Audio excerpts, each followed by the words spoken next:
Shock Monkey Radio is entertainment for adults, by adults, and the views and opinions expressed here do not reflect upon the sponsors or FXBG Public Radio. For additional information, please refer to the United States Bill of Rights. Stand warned. So you may have noticed that I only did one clip this past weekend after the show. Did it on Friday. I woke up on Saturday morning and tried to boot up my computer and wanted to do some more clips, but I couldn't. My computer wouldn't boot. It finally died, and I brought it here to the studio. EK and I looked at it and looked at it over Saturday and Sunday, and like on Sunday we're like, we can't figure this out. Could be the motherboard, could be the video card again. You know, I got to break down and get a new computer. And thanks to Amazon Prime and the miracle of the idea of back being a kid when you send off for the free G.I. Joe stuff. And they're like, please allow 6 to 8 weeks for delivery. That was an agonizing 6 to 8 weeks. I ordered a computer, and it came the next day. That blew my mind. And here's the kicker. The box was about that big. About that big. All right? The computer itself is like that big.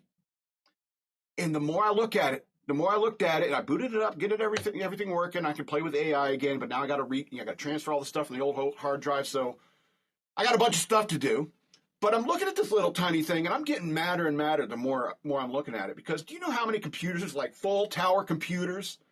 You know, I had to bring that full tower computer here to the studio, and like that big and carrying it in, I gotta situate it right so I get the door. You know what I'm saying? You know how many hundreds, if not thousands of computers I had to carry on and off Navy ships in the 4 years I was in the Navy? It's unreal. I could have had a stack of computers. If only it was 2025 when I was in the Navy. And so I'm mad because the thing only weighs like 1.5 pounds. You know, I guess I'm finally that curmudgeon-y old guy who's mad at the new technology. You know, because not only was I carrying like tower computers onto the ship all the time, I was also carried hundreds, if not thousands, of cathode ray tube monitors onto a ship. And when flat screens came out, I'm like, oh man, this is like paper. How the hell does this even work? It doesn't seem right. I guess I got my shoulders out of it because all the carrying of heavy computers and stuff like that. It just blew my mind. And so I'm like mad at my new computer because of how small it is. Weird stuff. Welcome to Shock Monkey Radio. I'm your host, the Madman. Apparently, we're up on Twitter and Facebook, on Shock Monkey Radio Redux on Facebook, and on YouTube, so I won't be able to monitor the comments. I think EK may be able to pull up some here and there. I don't like to get distracted by it. You guys try to derail me, and that you know it's easy to do.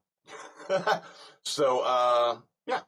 I have a Patreon. Please go to patreon.com/shockmonkeyradio today. Help me because I'm back to broke again after buying a new computer. Patreon.com/shockmonkeyradio. Become a patron today. And if you become a patron today, I got some sticker packs I can send out to you. You missed the patron pack era. So those lucky patrons who were able to get a patron pack, good on you. You're a legend. Won't be another one like that ever again. Or you can send me money through Cash App. Use the hashtag ShockMonkeyRadio, all one word. Or you can follow me on social media over here. But if you're watching on X, at DNALETSAW. Yes, that's the word wasteland spelled backwards. I'm a really big fan of T.S. Eliot. I hope you had a good Labor Day. I sure did. Burgers and dogs with the fam. Good stuff. My sister was sick, but, my niece came over. My uncles were there. And good stuff. Burgers and dogs. Hope you had fun. It was kind of upsetting for me because I got some bad news. Billie and I finally parted ways. I think it's for good. She was like, you started putting pictures of us up. I told you not to do that. And you're going to bring that photo of when we first met up? Yeah. She told us not to do that. She told me not to do that. But it's Billie Eilish. I'm going to brag. I'm sorry. You're gorgeous. And, I mean, I kept quiet for a long time, And she's like, you've been putting the stuff out on the internet. It's like, I didn't want that to happen. Plus, you're getting way too political now. And I was like, I don't know. I've always been political. I was like, you remember that day, that conversation we had. Anyway, And so, don't you? I mean, no, wait, you're on mushrooms.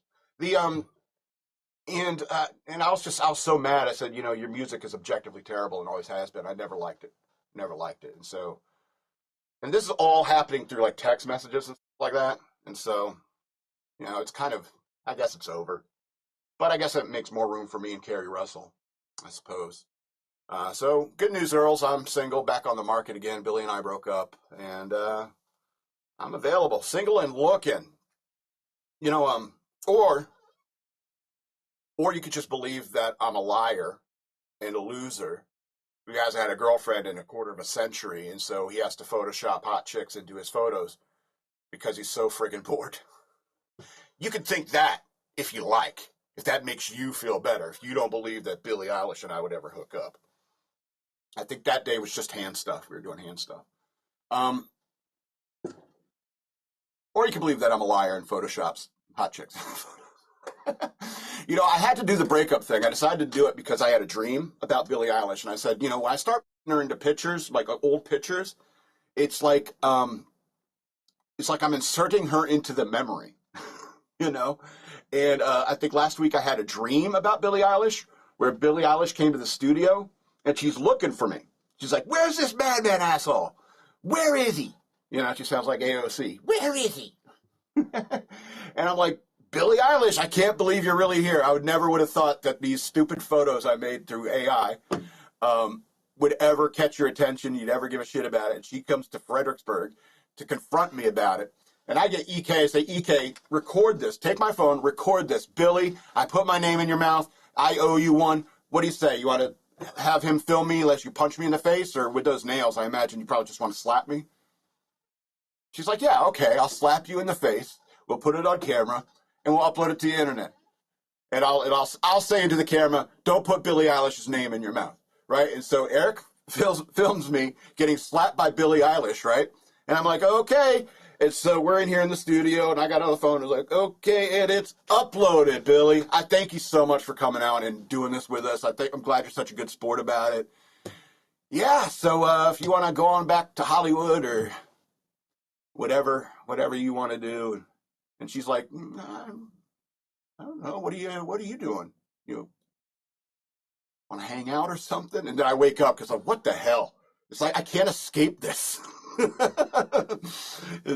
Dating Billie Eilish in my mind, and I got to break up with her in my mind. So it's over between Billie Eilish. And it gets to the point because when anyone wants to, "Hey, let's take a photo of you," I kind of want to do this in every photo now. So I can put somebody in there. And I don't know how healthy that is to do. It's fun. And that's why I enjoy doing it. But, I mean, but with Billie, it was like she was always talking about those other guys, like, what was it, Brandon, Matthew, Quinlan. There's another one. I'm trying to remember the other one. Anyway. Quinlan. Jesse, maybe? Anyway. But we'd hang out and she'd talk about other guys. Or you could believe I'm a liar and a loser, and I just use AI to Photoshop hot chicks into pictures of me. Boy, I like this time of year. September, early September. I joined the Navy I went in on September 15th, 1997. And so when the summer starts to break, the heat stops being so oppressive, it starts getting dark early, it starts getting cold at night. Every time that happens, every year, I get the feeling of those last 2 weeks of freedom I've had before I joined the Navy, and how I intentionally tried to savor it, and I really did. And so, like, whenever the temperature changes, it gets to be this time of year, I start thinking about, I'm about to go in the Navy. But then I remember I'm no longer at that point in my life. It's no longer 1997. And come September 15th, I don't have to go to boot camp. And that always lifts my spirits because, let's be honest, boot camp was was not fun. I'm glad I did it. Glad I went through it. But I wasn't looking forward to it. I didn't enjoy it while I was there, and I still don't look back fondly upon it. It was not fun. But the good news is, for the rest of my life, every September 15th, I wake up in the morning and I'm like, I don't have to go to the Navy today. You know, it always makes me feel more positive. Plus, you know, when the heat breaks, I think everyone just feels a little bit better. Just like, oh God, a little bit of reprieve from the heat. It just, generally you feel better anyway. Plus that time of year is when I joined the Navy. So I don't know, I guess I get nostalgic. Get nostalgic for joining the Navy. For Billie Eilish. Things that didn't even happen. I did go in the Navy, right? Was I in the Navy? I found my military record. I have proof. I found my military record. I was cleaning out some drawers the other day. I found my military record. I wonder if I should bring that in. Why not? The Office of Personnel Management already got hacked. Everyone has my shit anyway, so I don't know.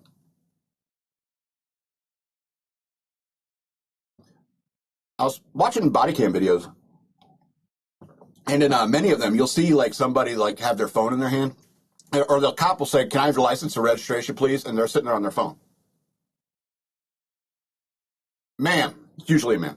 Ma'am, license and registration. Hold on. What are you scrolling Twitter? What are you doing? License and registration. Is it in your phone? I don't. It's in there somewhere. It's got to be, right? Everything's in here. You know? And then even when they get arrested, you'll see the camera. They're trying to handcuff them, and they still got the phone clenched in their claw, and they got to pry it out. Give me the phone. I got to take your property. You're under arrest. And they're screaming and crying for it. Where's my phone? Give me my phone. I want to call my mom. You know, all these criminals want to call their mommy when they get caught. You know, it's just like people and their phones. There's a strange attachment to it. So my new thing is moving people's phones. If people are foolish enough to put down their phone, I'll do something simple as this. Flip it over. Flip it over.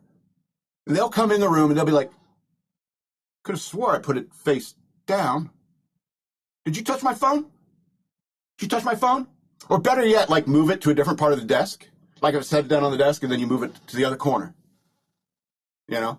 Maybe even like in the same direction. Don't even flip it over. Just move it. You know? Or if it's plugged in, it's like plugged into the wall or something like that, just move it down one socket. You know, change to the other socket. And then when they start to detach their phone, they'll go to, wait a minute, didn't I put it in the top socket? And then they turn to everybody in the room. Who's been touching my shit? Like junkies. It's like, I have way less cocaine than I put down. Who's been touching my shit? It's funny. You know, I got the idea from a guy I knew in the Navy who, whenever he and his wife would start fighting, he'd just concede to all of her points and say, you're right, honey. And then he'd just hide her cigarettes randomly during the course of every day. She's like, have you seen my cigarettes? I was like, no. And then she'll wander into another room to go in, and then he'll go grab the cigarettes from where he put them and put them back where he found them. And she'd come back and be like, oh, here they are. I thought I checked over here. Oh, well, they're always the last place you looked. Honey, you're right about that argument. Anyway. That's a very passive-aggressive way to deal with conflict, but it's an interesting idea. But that's the point. It's like I have no real conflict with these people when I flip over their phone or move it to another socket or something like that. It's just I just want to dick with them for funsies. We're friends, and I like to mess with your head because that's what friends do. All right. Wow, moving right along. I'm going to skip number 4 because I could talk about that for a while, but we're already quarter way into the show, and I want to do these movie reviews. All right, let's move on to number 5. Ship of the Damned, 2024 film I saw. This is why the monkey's a pirate, because I saw this movie. Cannibalistic immortal pirates. What's that? Reeks of death. Anyway. Yeah, it does reek of death. It's not a very good movie. A very low budget. Interesting premise that has all the classic earmarks of one of these woke movies. The main character is an alpha female. She takes taekwondo and shit, classes like that. And, talking about this guy she was dating. She and her friend, who she spars with. She and her friend spar with each other. even though the friend's a little chonky, and you're like, okay, she could work out more. And they're talking about this guy she dated, and she's like, well, he was nice and everything, and I didn't understand, I just didn't think it'd work out between us. I was like, okay. And so I kind of wanted to see this guy. I was like, what is he, like totally awesome and saves the day? And she's just stupid. But no, you finally meet the guy, and you're like, oh, he's a beta character. He's a beta male. And I understand why it wouldn't work. And he has absolutely no arc. His character has absolutely no arc. The male character. He doesn't learn anything. He doesn't, discover his masculinity or anything like that. He tries and fails horribly, but he has absolutely no arc. And the whole point of his character is like, see, men are useless. The powerful alpha female, they're the ones that take care of business. They're the ones that put on a wedding dress or an old pirate dress and carry a knife and a flintlock pistol and start killing ghost pirates, which is good. In the third act, there's a bunch of really sexy kills from the main character. I like that. I think that's why many people like female protagonists who beat up a bunch of bad guys, because there's a bunch of nerdy guys like me who think, that's kind of hot.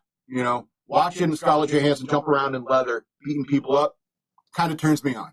All right. I guess that makes me a beta in some ways, because that means I don't have to do it. And it's like, oh, crazy Russian martial art thing. Go have at it, babe. Have at it. You're trained by a spy network? Yeah, you go ahead and handle it. Let me know if there's a guy who outweighs you, and then I'll step in. Because that's really the issue, So, and it's just hard to believe that a pirate who survived 400 years on the ocean, because that's the thing, it's a cursed ship, all right? And it comes to this port, the ghosts can't leave, so they have to wait for everybody to come in.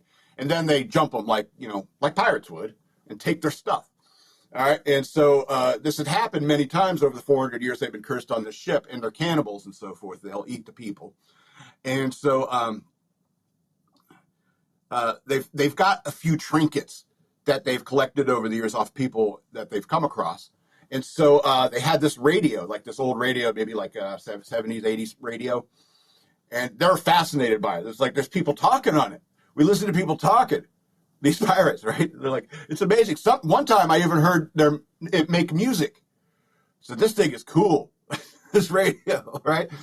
And so then he finds someone's smartphone, and he's like, tell me what this is. And they're like, it's a smartphone, And so I was just thinking, like, this scene, and it was just done so horribly with the smartphone, where he just ends up getting frustrated and breaking it. And you're like, oh, okay, that's one way to do it, I guess.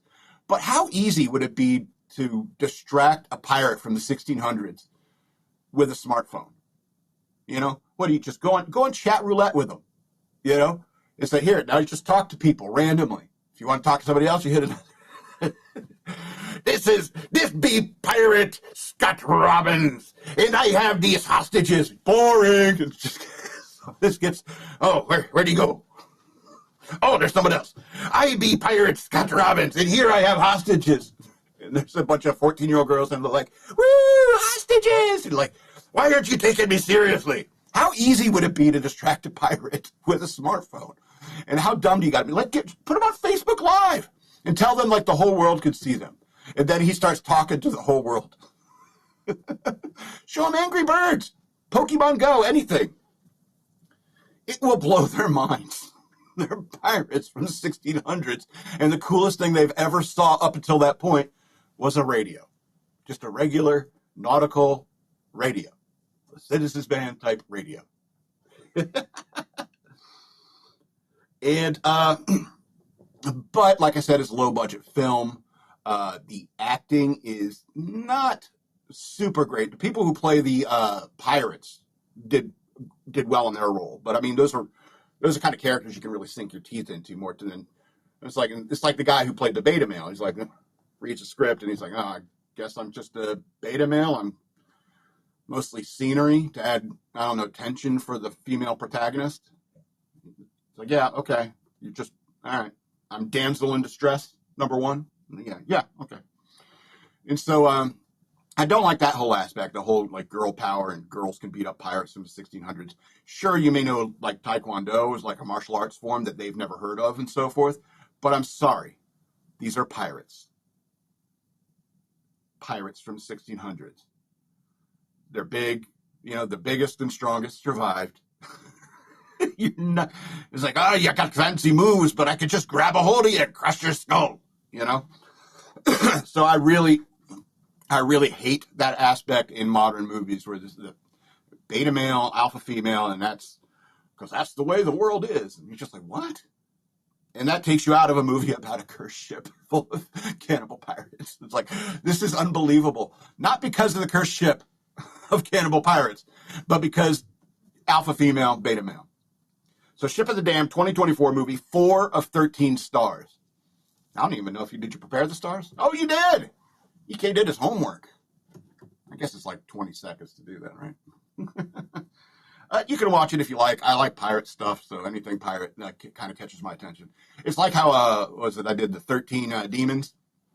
Anything with 13 in the title, I tend to watch it. I'm a sucker like that. Anyway, let's go on to this next movie. Much better movie. I'm sure you all like this one more. The 2011 movie, Our Idiot Brother, starring a ton of hot chicks, and Paul fucking Rudd, the man, American treasure, Paul Rudd. And my only real note that I put on this for this review is honesty and gossip. And that's really what this movie is about. And it's funny because you're like, okay, how is he an idiot? And then in like the very first scene, you're like, oh, he's an idiot because he gets arrested for selling marijuana to a uniformed cop. It's so bad that his parole officer says, when he meets his parole officer, he's like, I am your parole officer. And he's like, oh, great. But why are you talking like that? It's like, oh, I saw your file. I saw that you sold marijuana to a uniformed police officer. I thought maybe you were, mentally handicapped or something. And he is an idiot. And even the scene with him selling to the cop, it was funny. It's like the cop didn't even really try that hard. He just comes up and he's like, hey man, I was hoping maybe you can get me a little, a little bit of. And he's like, really? You? It's like, yeah, it's been a hard week. He's like, nah, man, I can't. Even if I did, do you think I'd tell you? That. It's like, yeah, well, it's been kind of rough, and And then Paul Rudd feels bad, and he's like, all right, come here, man. It gives him some candles and slides him a bag of weed at the same time. And he's like, oh, man, really? Let me give you some money for this. It's like, nah, man, it's just a gift.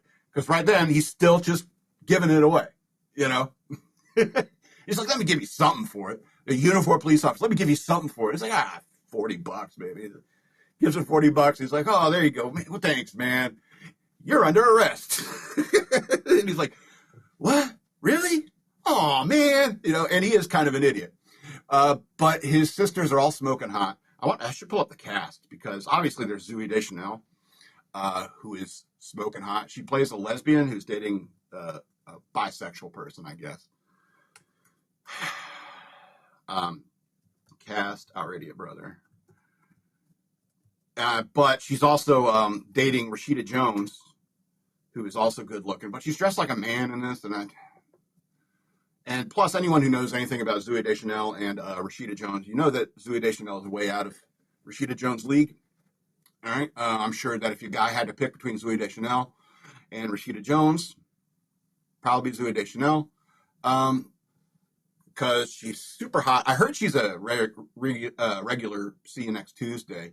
And that makes me feel better. It may not be true. She could be a real sweetheart for real, for all I know. But just hearing the rumor that she may be a See You Next Tuesday makes me feel better. It feels like there's balance in the world, justice, because she's so good looking. That's a weird photo of her, though. Emily Mortimer, she plays the haggard mom, but I always thought she was super cute. And even though, listen, if you're one of these harried single mom types and you got your hair up in a messy bun and you're in a sweatsuit and you're just like carrying a bunch of stuff in your arms, you're like, just need a minute, don't think that men don't see you. They don't see that you're attractive. Because even though she's in that role, I'm sorry, I keep pointing at Harry Paul Rudd, but she, you still see that she's a beautiful woman. She maybe have a little thickness to her and so forth. And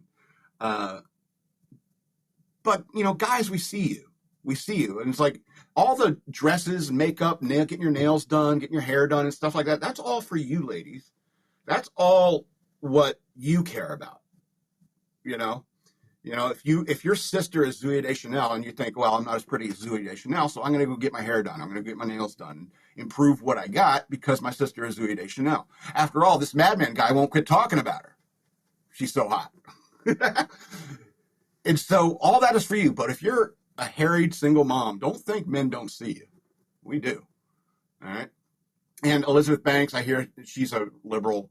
See you next Tuesday as well. But she's hot. Paul Rudd, he is like a hippie guy, and he's was dating Catherine Hahn, who is I don't know, she hits the right buttons for me. Catherine Hahn.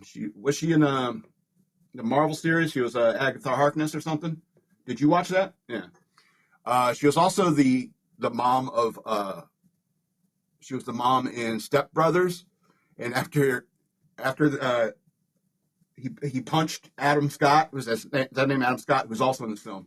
Punched him in the face. That's when she got like hot and bothered for him, and that shit turns me on like crazy. The scenes with Catherine Hahn when she gets turned on for what's his name, Reed Rothschild, huh? Is it Dale? Yeah, Dale. And those scenes with her after she gets turned on, like, turn me on like you wouldn't believe. I don't know why. Where she, like, when a woman is like that sexually aggressive for you, that is such a turn on. Anyway, Adam Scott's always in this, is also in this. And usually he's playing kind of a D-bag, but he's actually quite a likable character in this. And Paul Rudd is just Paul Rudd, but he gets kicked out by Catherine Hahn. She's living with this other guy who turns out to be really cool and ends up, hippies. They're going to be friends with the ex. Yeah. And so, but he has to go like couch surfing on his sister's couches over here, and they don't like it and stuff like that. But he's an extremely honest guy. That's why he got in trouble. And so he's living with his sisters like over and over, like until they can't tolerate him anymore. And so then he'd go to the next sister's house, and then he spills the tea about everything that he saw while living with the other sister's house. And there's one particular scene with Elizabeth Banks where she hears something about her character, and she's like, oh, I got to call her right away. And it's just like, number one, they're all so frustrated with his honesty, right? That's the whole point of the movie. Is that everyone's so frustrated with how honest he is. But when he comes to each next sister's house and starts spilling the gossip, they love it. They love it. But you shouldn't be so honest all the time, bro. You know what I mean? And it's kind of what's interesting about honesty and gossip, because if you're honest, then what's the point in gossip? And if more people were like Paul Rudd's character and honest, then maybe gossip wouldn't be a thing anymore. And, the sisters would tear each other apart, and he's the only guy, the only brother. And they're like, oh, he's such an idiot. We're powerful career women. We do our own thing. But this guy comes in with his honesty and starts ruining our lives because he's spilling all the dirty secrets. It's like, oh, yeah, your husband's cheating on you. You're really into men. Actually, most lesbians actually are. And you're too busy to date the guy you really like, who is Adam Scott, who is really cool. And he improves their lives through honesty. And I think that that's a good message. Plus, it's chock full of hot chicks. Like I said, Zooey Deschanel. Anyway, Our Idiot Brother, 2011 movie, 10 of 13 stars.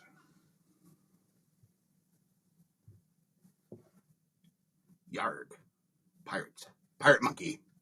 All right, let's get to the news worth knowing. Are people still up there on Twitters? You guys on Twitters? I'm going to refill my water. Hope you don't mind. Or did Twitter take me down? I'm just going to look real quick before I pull up the news. Oh, Billie Eilish isn't watching. You expect her to be? She's like, I know he's going to talk about me on his show. All right, good. First news story. Crime. Crime is a big thing. Quote, nobody's in control as chaotic street takeovers terrorize cities across the U.S. Come a crime report. U.S. crime report. I'm sure you've seen videos like this on social media of people like acted fool doing donuts in their cars and stuff like that, knocking people down and stuff like that. Uh-oh. Left my speakers on.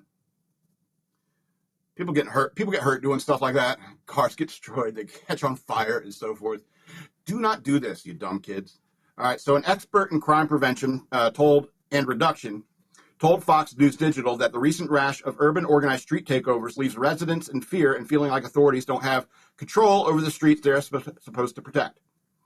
Quote, whether you're having dinner or studying or getting ready to go to bed, they're loud, they're disorganized, and not good for the neighborhood or the city, said John Jay College of Criminal Justice professor Peter Moskos.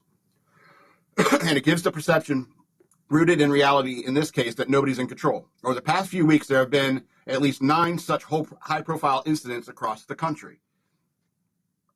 Moskos was a police officer in Baltimore's Eastern District, a notoriously rough part of the city, before becoming an academic. He is also the author of a recently published book, Back from the Brink, Inside the NYPD and New York's Extraordinary 1990s Crime Drop. It's really quite simple. The 90s crime drop in New York, you voted for a Republican, Rudy Giuliani. Anyway, and that creates fear. Moskos continues. It creates a disconnect with what you expect government to be able to do, which at its basic extent is just to maintain public order. They're dangerous to the public, dangerous to participants, but there's also quality of life factors. If you live near where this is happening repeatedly, you simply don't want it happening. On August 9th, around 50 vehicles wreaked havoc outside the Crypto.com arena, home of the NBA's Los Angeles Lakers and the NHL's Los Angeles Kings, doing donuts and burnouts while onlookers set off fireworks and shot paintball guns at vehicles, according to KTLA. And this is fun, I guess. 2 people reportedly broke into a storefront and looted merchandise during the event. Stemming from recent street takeover at Carson, California, part of Los Angeles County, authorities reportedly arrested 64 spectators and towed 25 vehicles.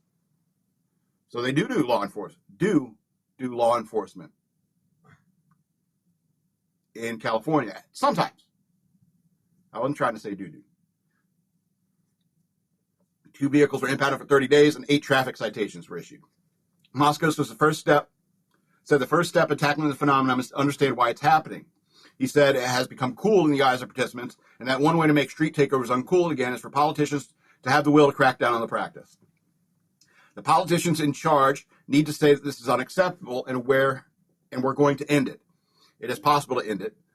We could change the culture. We can certainly stop people from engaging in this one activity, but there's going to be consequences. I don't want to read any more of the article. It's really quite simple. See, there's these people we have in society called police. And police, what they're supposed to do is they're supposed to arrest people who are breaking laws. They put them in handcuffs, arrest them. They take them to a judge. And the judge and the prosecutors need to say, no, we're not going to go easy on them. No, we're going to throw them in jail. We're going to throw the book at them so that they learn their lesson and realize that crime doesn't pay. And that is how you incarcerate individuals. You take people who are breaking laws off the streets and you put them in a jail where they can't get to the streets. All right? And then when they can't get to the streets, that means there's less criminals on the streets. That means there's less crime on the streets. You see how this works? It's really quite interesting, isn't it? But when you arrest these people and you take them before the judge and the judge is just like, time served, goes in for 24 hours, time served. Dismiss all the other charges. That happens all the time. Watch those body cam videos. Guy will fight the cops, punch people, spit on them and stuff like that. Judge gets a hold of it. It chooses one thing to prosecute them on and drops the rest. But they're read in. It's ridiculous. How you stop this stuff is by enforcing the law. Seems really quite simple to me. But then you start but racism and racism and racism. Well, every time I hear somebody, a criminal, no matter the race, crying over racism when they're being arrested. I think of that scene in Liar Liar where she has, oh, it's so-and-so on the phone for you. He's just been arrested for armed robbery. He needs your legal advice. And he just takes the phone and goes, stop breaking the law, asshole! Seems simple to me. All right, let's go on to this next story. The Minneapolis Catholic school shooter's life marked by chaos before the mass killing. And here's a timeline of stuff that happened. I'm going to skim through this for our own mental health. January 2016, there was a criminal offense at his home. Not many details. It's reported by NBC. No real details. On January 26, 2018, the mental health incident at his home. 2 years later, police in Eagan, Minnesota were called to the home, this time for an incident described only as mental health. The incident report noted that Eagan police assisted Mendota Heights with a check welfare of the juvenile. It's unclear what the juvenile indeed had a mental. It is unclear who the juvenile in need of mental health check was. That is, you need to fire the writer, whoever wrote that. They're not a writer. Anyway. 2019, this is when Robert Westman became Robin Westman in 2019. His mother, Mary Grace Westman, signed off on the name change. Court documents show the shooter's mother applied for her son to legally change his name, writing in 2019, minor identifies as female and wants her name to reflect the identification. So what we have here is enabling, a parent enabling a minor into mental illness. All right. And if you ask his dad probably is like, no, you're a dude. You know, women are very too agreeable. Oh, you feel like a woman? Yeah, I'll take you down and I'll sign off for you to change your name to a girl's name. Technically a unisex name. You know, you think Batman and Robin, you think Robin, I guess the name itself, it's like, yeah, but why'd you put me in these shorts, Batman? That doesn't really help the masculine image of the Robin name, the androgynous name. Anyway, sorry. Summer 2025, he moves in with a friend. James Westman told police that Westman had recently broken up with a romantic partner. On the same warrant, Elder Westman told police that the shooter moved in with a friend at St. Louis Park address that police searched after the shooting. Neighbors speculated that Westman could have moved into a new location just 2 weeks prior to the shooting, while some say he moved in earlier this summer. Well, at least Fox News is using the he pronouns. July and August 25, he scouts the location of the church. He went to the church, you know. Westman leaves his job at Rise Dispensary, marijuana dispensary. Police respond to juvenile welfare check at his mother's Florida home. And then on the 27th, he carried out the shooting. So, there's a lot of things going on with this. And I know a lot of people they're like, oh, you need to be more sensitive to these transgender people. Yeah, people were never sensitive to me about my mental illness, my depression. Just quit being depressed. Just stop it. Stupid. All right? People weren't nice to me about that. And it took me a while to realize how right that person was. But instead, if somebody was like, you're right, the whole world is out to get you, your life is meaningless, and you won't ever amount to anything, you know, you won't have any progeny, and the world will never even knew you existed. One day, the name on your gravestone is just going to be faded away by the wind and the rain, and nothing matters. Your life doesn't matter. So go ahead, take a bunch of pills, you know. And that's not how you treat somebody with a mental illness.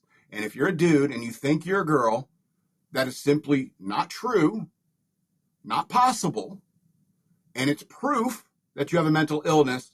So when a guy comes up to the gun counter and says, I would like to buy a gun, and you don't like the color of his dress or the way his perfume smells, you shouldn't sell him a gun. Not because of the perfume or the dress, but because he's clearly mentally ill. All right? And until we start getting serious about things like this is a mental illness enabled by people like teachers, you know, enabled by everyone other than the church he chose to shoot up. The church probably told him, it's like, no, You can't be transgender. There is no transit of gender. You are who you are when God formed you in the womb. And that's who you got to be. Sorry. I wish I was born Bruce Wayne. I could have dealt with my parents being killed for the billions of dollars. I wouldn't even have to be Batman, just the billions of dollars. I identify as Bruce Wayne. So give me all your money and treat me like Bruce Wayne. You're mentally ill. And it's funny, though, if you said, this guy over here thinks he's Batman. Shh. Yeah, we got a real mental health issue in this country. We got a real crime issue in this country. And I know this phrase gets overused, but we need to start having an honest conversation about crime and race and transgenderism in this country. And I don't think people are having that conversation because mentally ill. Sorry. How can you tell? It's a dude wearing a dress. I remember there's that Eddie Izzard special I really like called Dress to Kill. And he was a transvestite at the time. Now he's got boobs and everything like that. He's a real weirdo. And I remember I was watching that, and as soon as he comes out in a dress and makeup, it's like, oh, he's mentally ill. Maybe that's why he's funny. And it probably is why he's funny. Anyway, let's go on to this next story. Epstein victims set to break silence amid bipartisan push to release files. People are going to be outraged. So, yeah, I guess they just grab a hold and running with this now. I mean, even though they had the information, I guess maybe all the evidence is destroyed by now, so it's okay to go with it. Anyway.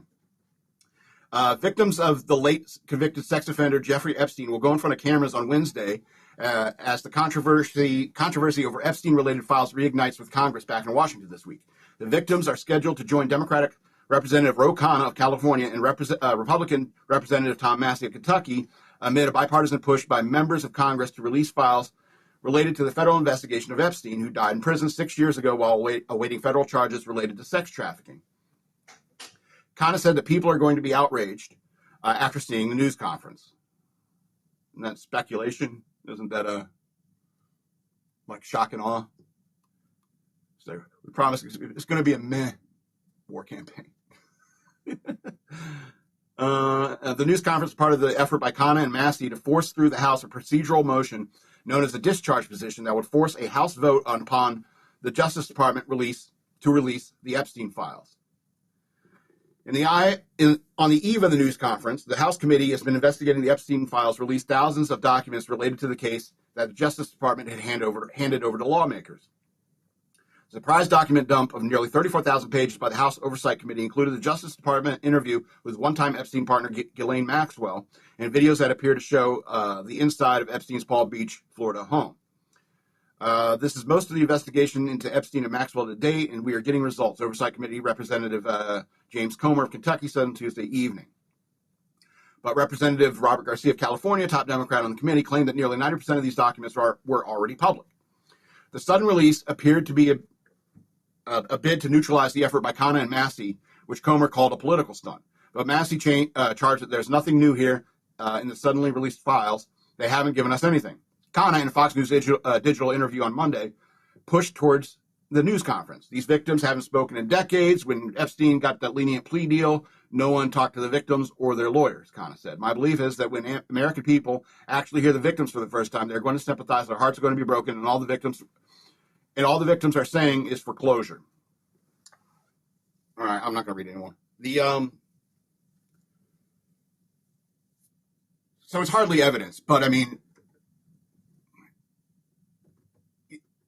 the idea, I guess, is to pull on the heartstrings of people. I mean, everyone understands what could be involved when it comes to being a young girl on Epstein Island and so forth. Everyone can imagine what that might entail and so forth. And I don't think you need to do this. I don't think you need to put these quote-unquote victims through it, because maybe not all of them are actually victims. Some of them are like jumped on a bandwagon or something. And so it doesn't really do much other than like it's an emotional appeal, I suppose. It's an emotional appeal to get something done on this. But like I said, there's not a whole lot of new information in the documents. Like I said, it's been so long that the evidence is probably destroyed, and I don't know. I'm starting to think maybe Trump was right. It's like you're going to dig and dig and dig on this and not really find much. And but it's weird, it's like because the Democrats had control of this information for like a decade, and they didn't move on it like they are now. And I think it's just all to distract. It's all to distract. It's like it's not even like they're trying to find Trump in the documents or anything. They're just all of a sudden we want to push on this. I'm like, okay. I mean, I feel sorry for any like victims and so forth, but I mean, if they can't move on a prosecution on a dead man, I mean, what can you do? Ghislaine Maxwell's in prison. You don't actually, I mean, and I think in Ghislaine Maxwell's testimony, she said like there was actually no like client list. The list didn't exist. So it was all kind of like personal relations and memory, And I don't know if you like criminals tend not to write things down. It could be called evidence, And so I don't know. I feel like you're not going to get much more out of this case. Jeffrey Epstein's dead, and all his secrets go with him. And that's why the conspiracy theory keeps growing, is because, why did he die and so forth. I understand the interest in it, but what can we really do about it? Anyway, let's go on to this next story. Rashida Tlaib hit with House censure threat, accused of celebrating terrorism and pro-Palestinian speech. Yep. First on Fox, Representative Rashida Tlaib, the Democrat from Michigan, is facing a GOP-led censure resolution on Wednesday after her fiery remarks at a pro-Palestinian conference. Tlaib spoke at the People's Conference for Palestine in Detroit over the weekend, when she condemned both Democrats and Republicans for supporting Israel as its military campaign in Gaza continues. Representative Buddy Carter, Republican from Georgia, who introduced the measure, accused Tlaib of vilifying her colleagues, endangering the lives of Jewish people, and celebrating terrorism. Quote, her conduct is beneath that of a civilized person, let alone a member of Congress. I'm calling on the House of Representatives to censure her remarks and put Democrats on notice for enabling and cheering on anti-Semitism in their own party, Carter told Fox News Digital. The Detroit area progressive, the first Palestinian American elected to Congress, targeted the institution itself in her remarks. Outside of the decaying halls of the empire in Washington, D.C., we are winning. They are scared. She also brushed off colleagues' concerns about anti-Israel protests near their offices. They are scared. They send me videos and messages of people protesting in front of their district offices, people showing up to their town halls. And I was like, we're not all related. Those are fellow Americans, Tlaib said. Maybe you should meet with them and listen. Carter's resolution referenced other speakers at the event, tying their rhetoric to Tlaib's participation. He pointed to remarks by Aisha Nizar, an activist with Palestinian Youth Movement, who discussed disrupting U.S. supply chain for F-35 combat aircraft.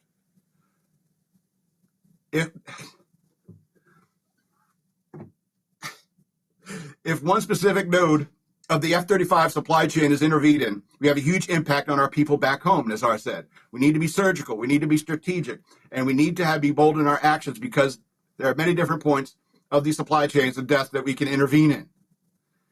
Yeah, this is domestic terrorism. All right? Rashida Tlaib needs to be arrested. Okay? She needs to be thrown out of Congress. Same with, what's her name? Ilhan Omar. You're not American. You are not American if you want to support Gaza. Not Rashida, Ilhan Omar and all those, people, Somalis in Minnesota. They're not American. They send all their money back home. Their money that they make in America leaves the American market and goes to Somalia. All right? Which I don't know if you know is full of pirates. Chock full of pirates. And not even any cute monkey pirates. Like real pirates. The kind that could beat up a girl who's good at Taekwondo. And we need to stop letting people like this into positions of power. It's like, oh, but the people voted for it. It's like, well, the people are idiots. I think Matt Walsh had a point about, like, we need to do like little basic civics test, just a little 10-question test, and that'll keep a bunch of idiots at home. Well, what if I don't pass the test? I wasted my time. Good, stay home. If you are not confident, you can't complete or get a high enough score on a high school civics test, 10-question quiz, you shouldn't vote. Simple as that. Plus, I think veterans their votes should count twice. That's just me. When they first formed the country, they wanted white landowners. Why? Because if you own land, that means you literally have stakes in this country, in the nation. Then they changed it. Now anybody can vote. Billie Eilish can vote. Her vote counts as much as mine does. I'm a veteran. She's an idiot who's in love with Quinlan. I like Quinlan. Anyway. Let's go on to this next story. Oh, my goodness. We're really good. Last 2 stories, 9 minutes.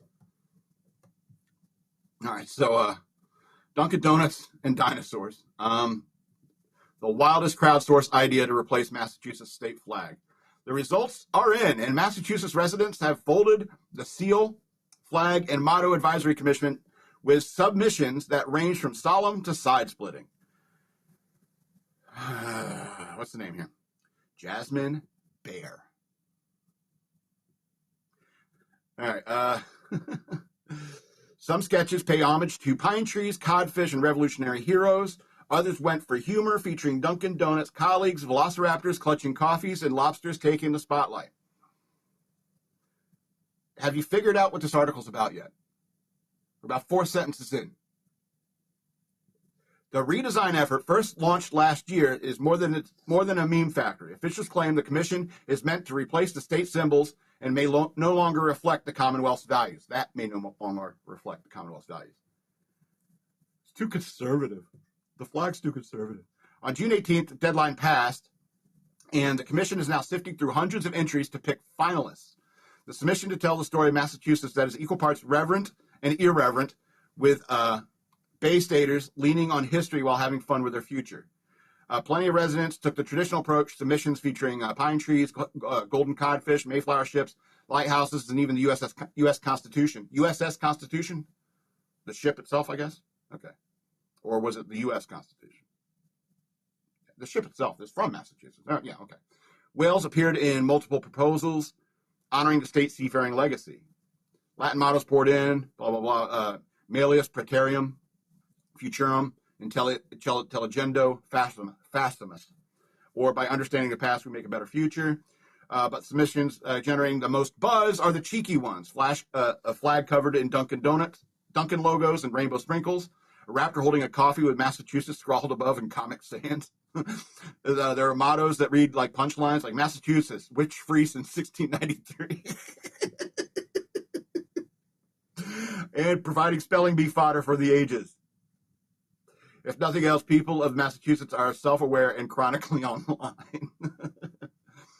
Submissions try to thread the needle between tradition and reinvention, suggestions including removing the sword above the native figure, but kept the classic shield, swapping in turkeys for pine trees for endurance in New England spirit, and adopting inclusive slogans like "Born Free and Equal," pulled by John Adams' state constitution. Together we thrive.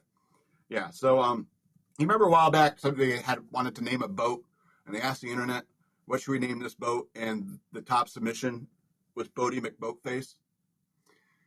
Now, you shouldn't crowdsource things like that from the internet. Individuals are very, very smart, but people, like collectively, are idiots and selfish and want to have fun. And so you say, "Hey, design a flag for Massachusetts, a new flag." You're going to get a Bodie McBoatface flag.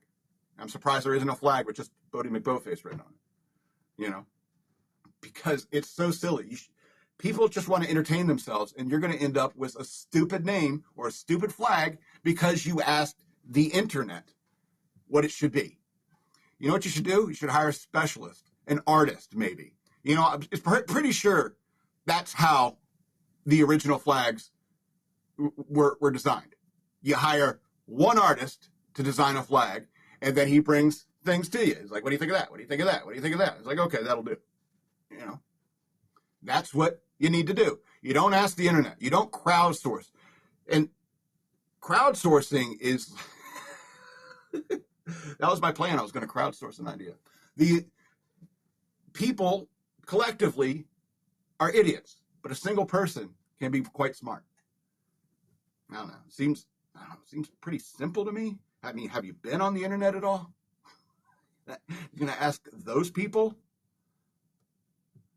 Like, I wonder, like, I guarantee you there were submissions that was like a Star of David in it. And they're like, we can't do that. Or like a Star of David more likely like a Star of David with a circle with a line through it. You know? They're like, well, we can't use that one. Let's go to this last story of this weirdo. Weird lunchtime habit of quirky coworker gets called out on viral Reddit post. An office employee's unusual lunchtime habit of narrating her food consumption out loud as she eats it has become the center of a workplace debate. The woman routinely comments on her meals, uttering things like, spicy little pickle today, or okay, let's give this baby carrot a crunch, according to a recent Reddit post. One of the more memorable lines a colleague shared in the post was, what's that? You're just a sad sandwich? Don't worry, I'm going to eat you anyway. The quote went on, they said, I thought it was funny at first, but it happens every single day, and it's kind of getting weird. Getting weird, or has it always been weird? The writer said the coworker's habit has become really distracting in their small 15-person office. Eventually, the person confronting her during lunch saying, hey, no offense, but do you realize you talk to your food out loud every day? I do. The woman laughed it off, but appeared embarrassed and has since stopped with the narration. A few coworkers said I killed the vibe and that she was just being quirky. I feel kind of bad now. I didn't mean to shame her, but it honestly was getting distracting and hard to ignore. The person then asked if she was wrong for saying something. The thread quickly went viral, drawing some 3,000 comments and more than 12,000 upvotes. While opinions are split, most Reddit users took aim at the original poster. She wasn't hurting you or anything else. Could have had earplugs in, harmless quirk. She has just as much a right to be in the break room and talking with an inside voice as you do there and sit silently. No.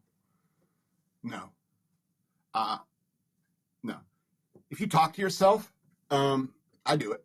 I try to limit it around other people. When I talk to myself, I'm usually alone. And and once somebody broached the subject with her, she stopped doing it. You know? And I'm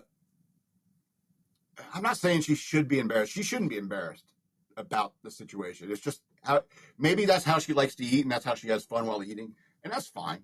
That really doesn't bother me. But I mean, there's other people in your workplace. You got to, respect their, it's like smoking. If I came and stood by your desk and lit up a cigarette, you'd be kind of pissed, right?